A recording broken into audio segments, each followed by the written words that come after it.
YouTube! It's been an incredibly long amount of time since I made any videos about the Disneyland learning program, or any kind of videos for that matter, but I've been feeling the Disney blues for a while and I've been getting some comments on my previous videos about the DLP, and I do realize that although I made a video last summer about the DLP and about life after the program, it wasn't properly a video about life after the program, considering that I never spoke about it again. I just went around the park and took a stroll while I was working at Emporium. So I want to do a small recap of what actual life after the Disneyland learning program looks like. So if you've seen my videos before, I finished my contract and then I didn't go back for summer after, because I finished on May. I didn't go back because I was very adamant about not wanting to go into restoration ever again, and then I had to wait until January of the year after I had graduated the program to do a casting tour, which all my friends had done. All the friends that work right now at the park that were like, that had a different profession from what they started during the program, they all went through external auditions. So I did that, I did the casting tour, and I got placed on boutiques.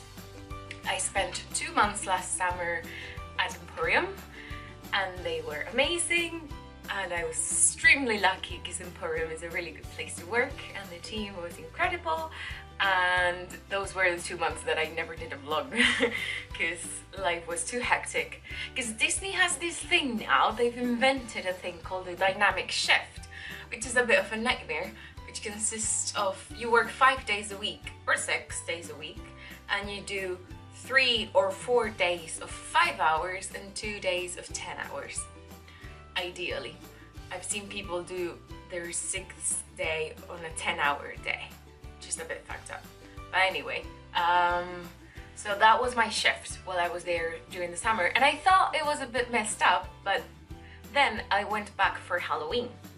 In September I started my master's in publishing here in Edinburgh, and I knew that I wanted to go back for Halloween because the money is really good and it's Halloween. So I went in and I got around €1,000 for just the 2 weeks that I was there. And I mean, that includes, because they pay back the flights and all that, so I had spent €150 I think on the flights, and then that counted toward the €1,000 that I got at the end of the contract. But it was pretty good money. And well, why did I say this? So I went back for Halloween because of the money, and after that 2-week contract, I thought my run, technically my run at Disneyland was over. So at the beginning of me doing the Disneyland learning program, I knew I wanted it to be a launch pad into being a proper cast member for other things. And at the beginning I thought those things were going to be guest flow or attractions like my friends were doing after the program. And then I realized during the summer that I loved working in boutiques. I loved dealing with the merchandise. I loved, because my French is not good enough yet to have any other position at Disney, in all honesty. And I got lucky because maybe other shops are not the same, but Emporium has an amazing team and they made me feel very welcome, and they made me feel even more welcome when I came back for Halloween.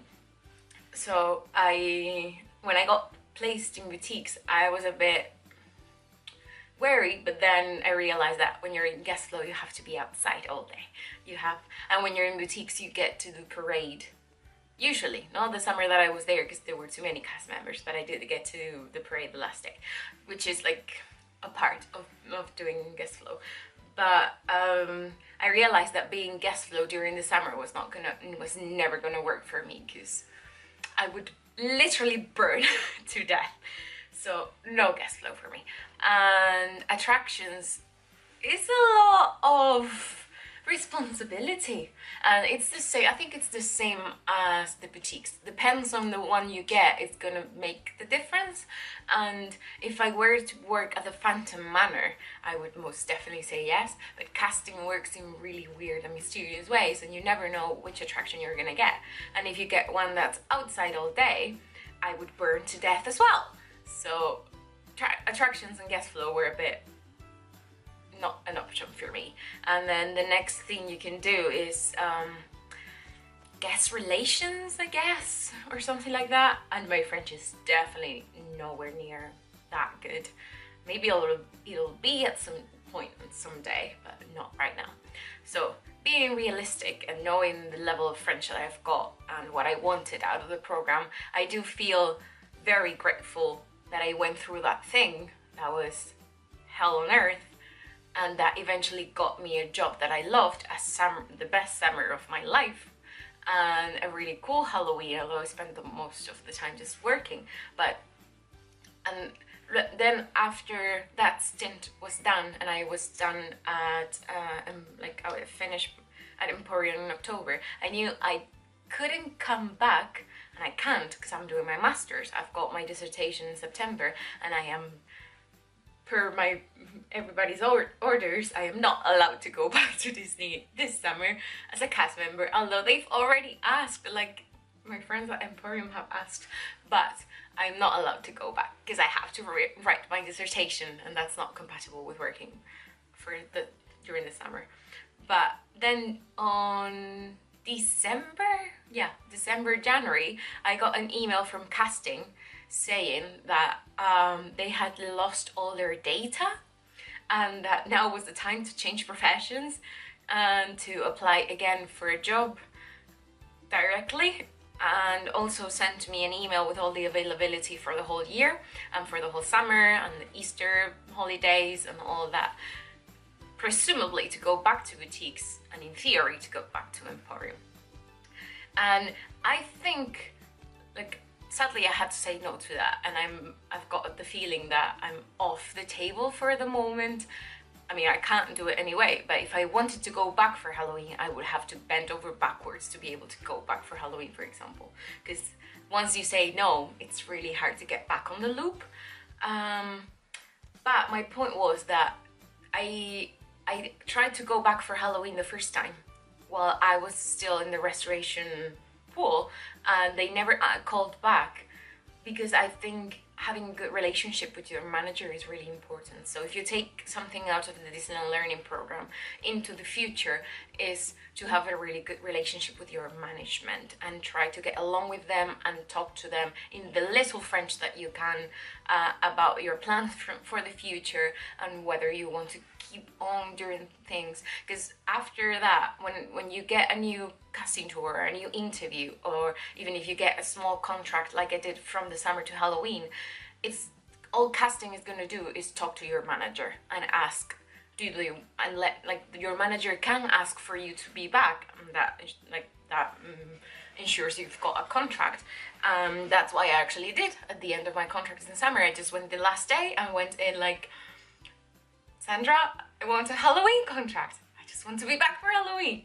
Please let me go back. It's a lot easier being back and getting new contracts. And when you go to a casting tour, the first thing they ask is if you've worked there before. If I call your manager and your last workplace, what will they tell me about you? I kind of bullshitted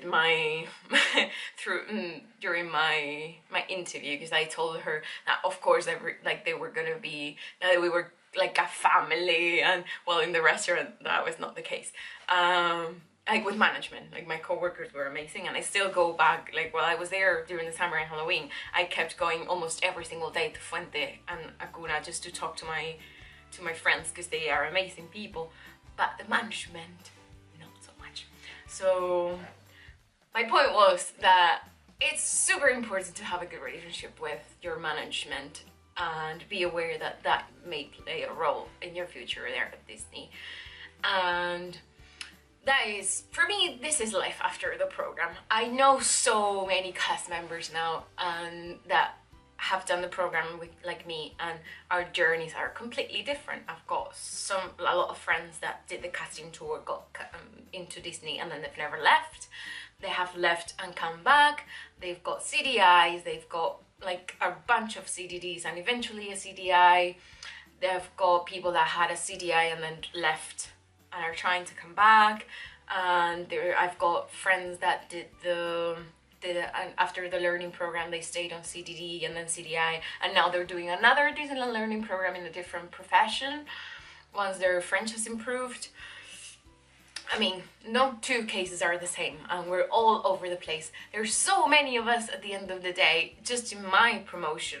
And then after that, there's so many people that have come after us and done the program as well, and that have lived and left. And I thanks to the videos, I've got a lot of contact with a lot of you that have done the program or are doing it at the moment and keep asking me stuff. And it's super nice to see, to hear, and to meet you at the park when I go back and you recognize me. That's really, really cool.